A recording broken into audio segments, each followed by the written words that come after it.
ನನ್ನ ಭೂಮಿ ನನ್ನ ಹಕ್ಕು ಅನ್ನುವಂಥ ಹೋರಾಟ ಕಿಚ್ಚನ ಹಚ್ಚಿಕೊಂಡಂಥ ವಿಕ್ರಮ್ ಗೌಡ ಇಂದು ದೊಡ್ಡ ನಕ್ಸಲ್ ನಾಯಕ ಆಗಿ ಪರಿಗಣಿಸಿಕೊಂಡಿರೋದು. ಅವನ ಎನ್ಕೌಂಟರ್ ಉಡುಪಿಯ ಕಾರ್ಕಳದ ಹೆಬ್ರಿ ಭಾಗದಲ್ಲಿ ಆಗಿರುವಂಥದ್ದು. ಏನು ವಿಕ್ರಮ್ ಗೌಡ ಇದ್ದಾನೆ, ಅವನು ಕೂಡ್ಲಿ ಅಂದರೆ ಹೆಬ್ರಿಯ ಸೀತಾ ನದಿ ವ್ಯಾಪ್ತಿಯ ಕೂಡ್ಲು ಫಾಲ್ಸ್ ಸಮೀಪದ ಇರುವ ಒಂದು ಪ್ರದೇಶದಲ್ಲಿ ಅವನು ಹುಟ್ಟುತ್ತಾನೆ, ಅಲ್ಲಿಯ ಜನನ ಆಗ್ತಾನೆ. ಅವನು 20 ವರ್ಷ ಅಂದರೆ ಸರಿಸುಮಾರು 2000 ವರ್ಷ ಆ ಸಮಯದಲ್ಲಿ ಅವನು ನಕ್ಸಲನ್ನು ಕಿಚ್ಚು ಅವನಿಗೆ ಟಚ್ ಆಗ್ತದೆ.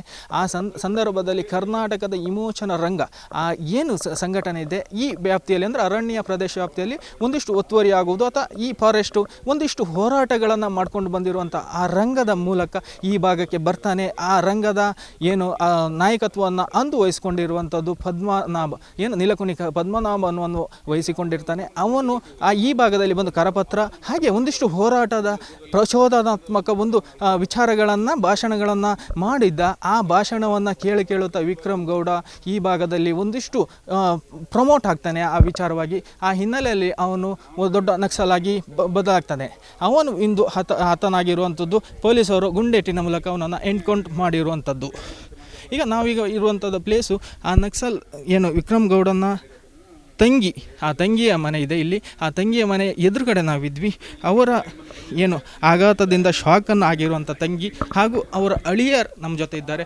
ಆ ಸಮಯದಲ್ಲಿ ಅಂದರೆ ವಿಕ್ರಮ್ ಗೌಡ ಪಂಚಾಯತ್ ಏನು ಹೆಬ್ರಿಯ ಭಾಗದಲ್ಲಿ ಒಂದಷ್ಟು ಹೋಟೆಲ್ಗಳಲ್ಲಿ ಕೆಲಸ ಮಾಡಿಕೊಂಡಿರ್ತಾನೆ. ಆ ಸಮಯದಲ್ಲಿ ತಂಗಿಗೆ ಮದುವೆ ಮಾಡಿರ್ತಾರೆ. ಮದುವೆ ಮಾಡೋ ಸಂದರ್ಭದಲ್ಲಿ ಒಂದಿಷ್ಟು ಏನು ಯಾವುದೇ ನಾರ್ಮಲ್ ಆಗಿರ್ತಾನೆ. ಆ ನಂತರ ಅವನು ನಕ್ಸಲ್ ಚಟುವಟಿಕೆಯಲ್ಲಿ ಭಾಗವಹಿಸ್ತಾನೆ. ಅವರ ಅಳಿಯ ಇರ್ತಾರೆ, ಅವರನ್ನು ನಾವು ಮಾತಾಡಿಸೋ ಬನ್ನಿ. ನೀವು ಯಾವಾಗ ನೋಡಿದರೆ? ನಾವಂದರೆ ಒಂದು 20 ವರ್ಷ ಹಿಂದೆ ನೋಡಿದ್ದು. 21 ವರ್ಷ ಆಯಿತು ಅವ್ರನ್ನ ನೋಡಿದೆ. ಅದ್ರ ಮೇಲೆ ಅವರು ಮಗಳನ್ನ ಮದುವೆ ಆದಮೇಲೆ ಮದುವೆಗೆ ಆಗಲಿ ಯಾವುದಕ್ಕೂ ಅವರು ಬರಲಿಲ್ಲ ಯಾವುದೇ ಕಾರಣ. ಈಗ ಒಂದು 20 ವರ್ಷ ನಾವು ನೋಡಿದೆ, ಒಂದು 20-21 ವರ್ಷ ಅಂದಾಜಾಗಿದೆ ನಮಗೆ ಅವರ ಯಾವುದೇ ಕಾಂಟ್ಯಾಕ್ಟ್ ಇದಿಲ್ಲದೆ.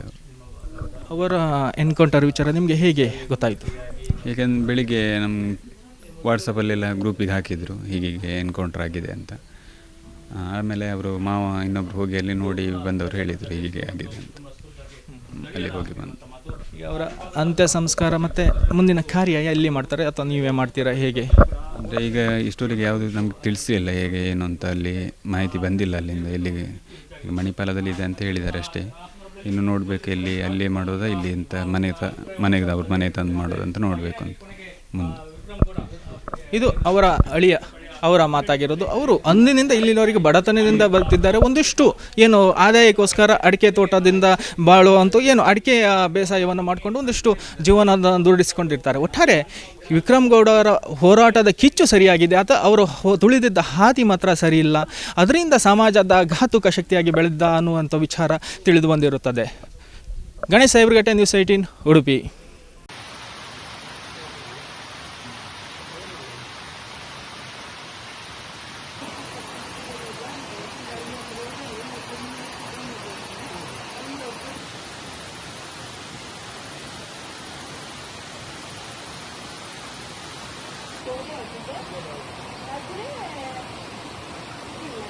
Gracias.